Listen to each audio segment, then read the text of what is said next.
Kembali lagi di channel YouTube gua, Nezar Vlog, di mana video dan hal-hal yang tak penting dan tak jelas akan dihadirkan di channel YouTube gua.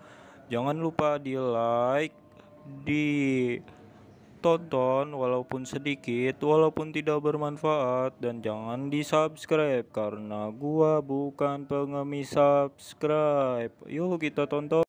Assalamualaikum warahmatullahi wabarakatuh. Dengan saya mahasiswa Akidah dan Filsafat Islam angkatan 2017 dengan nama Nezara Maulana yang dipanggil Cemen. Saya akan mereview jurnal untuk mengajukan ulangan akhir semester saya di semester ganjil ini bersama Bu Hana di mata kuliah agama dan gender. Nah, lanjut ke review jurnal. Saya mendapatkan judul dari Google yang tema ini sangat menarik bagi saya dan akan dipresentasikan pada kelompok 2 di hari esok, di pekan esok. Nah, judul tersebut adalah konsep nusyuz dan kekerasan terhadap istri, perbandingan hukum positif dan fikih. Nah, nama jurnalnya itu adalah Al-Ahwal, volume dan halaman, volumenya 1 dan halamannya 1 sampai 14. Tahun penerbitan yaitu 2008, nama penulis Sri Wahyuni, reviewers dengan saya sendiri Nezar Maulana, tanggal mereview hari ini pada tanggal 7 Januari 2021. Nah, latar belakang yang membuat penulis ini mengungkapkan isi hatinya tentang nusyus ini adalah konsep nusyus istri terhadap suami yang dirumuskan ulama terdahulu sebagai ketidaktaatan istri terhadap suami seperti keluar rumah tanpa izin suami dan lain sebagainya. Kiranya perlu ditinjau kembali. Konsep nusyus dalam hukum Islam sebenarnya tidak melegalkan segala bentuk kekerasan terhadap istri.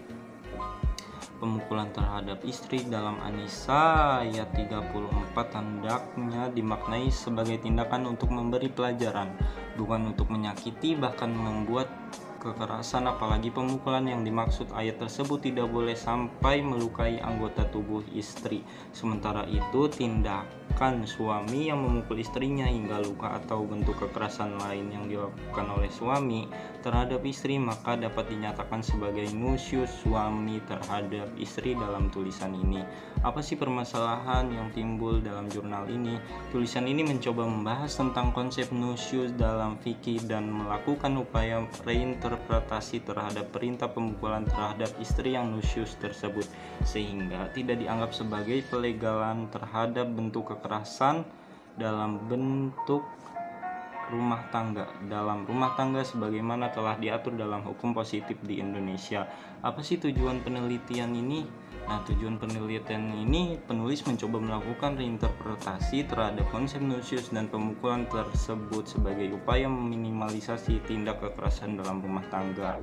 Nah, lanjut ke metode penelitian. Apa sih metode penelitian yang digunakan oleh penulis? Jadi, menginterpretasikan mengenai ayat Al-Quran dan undang-undang dasar yang ada pastinya pada agama dan negara Indonesia agar terpecahkannya permasalahan nusyus dan kekerasan terhadap istri, serta tidak lupa dengan metode deskriptif yang terdiri dari kumpulan informasi seperti kalimat atau kutipan-kutipan yang didapatkan dari jurnal, artikel, atau tulisan lainnya. Apa sih hasil penelitian ini? Dapat disimpulkan bahwa konsep nusyus dalam hukum Islam tidaklah melegalkan kekerasan terhadap istri. Pemukulan terhadap istri yang berbuat nusyus yang termuat dalam surat An-Nisa ayat 34 hendaknya dimaknai sebagai tindakan untuk memberi pelajaran, bukan untuk menyakiti bahkan berbuat kekerasan, karena pemukulan tersebut tidak boleh melukai. Sementara tindakan suami yang memukul istri hingga luka atau kekerasan suami terhadap istri dapat dinyatakan sebagai nusyus suami terhadap istri. Nah, konsep nusyus istri tersebut suami yang dirumuskan ulama terdahulu sebagai ketidaktaatan istri terhadap suami yang meliputi keluar rumah tanpa izin dan sebagainya. perlu ditinjau kembali, bahkan berdasarkan hadis yang memperbolehkan suami memukul istrinya yang berbuat zina, juga ayat yang memperbolehkan suami mempersulit istrinya. Di Al-Baqarah ayat 229 dapat dirumuskan bahwa perbuatan nusyuz istri terhadap suami sehingga suami diperbolehkan memukulnya adalah ketika istri berbuat fahisyah mubayyinah, terbukti melakukan perbuatan yang keji, yaitu zina. Apa sih objek penelitian yang digunakan? Nah, jadi objek penelitiannya itu kehidupan berumah tangga suami dan istri. Nah, kelebihan pada jurnal ini adalah jurnal ini sangat detail, singkat, mudah dipahami, ringkasannya langsung masuk pada poin pembahasan. Daftar pustakanya juga sudah lumayan aktual dengan relevansi pada tema ini. Nah, kekurangan pada jurnal ini tidak disebutkan secara gamblang atau jelas tentang metode penelitian. Karena yang saya tahu, setiap pembuatan jurnal harus disertai dengan metode penelitian dan adanya kekeliruan pada halaman jurnal yang seharusnya halaman 1-14, akan tetapi di halaman jurnal nomor halaman pada lembarannya 18-30. Tidak masalah bagi pembaca, tetapi ini merupakan kecacatan dan kekeliruan kalau ditinjau dengan mereview jurnal ini.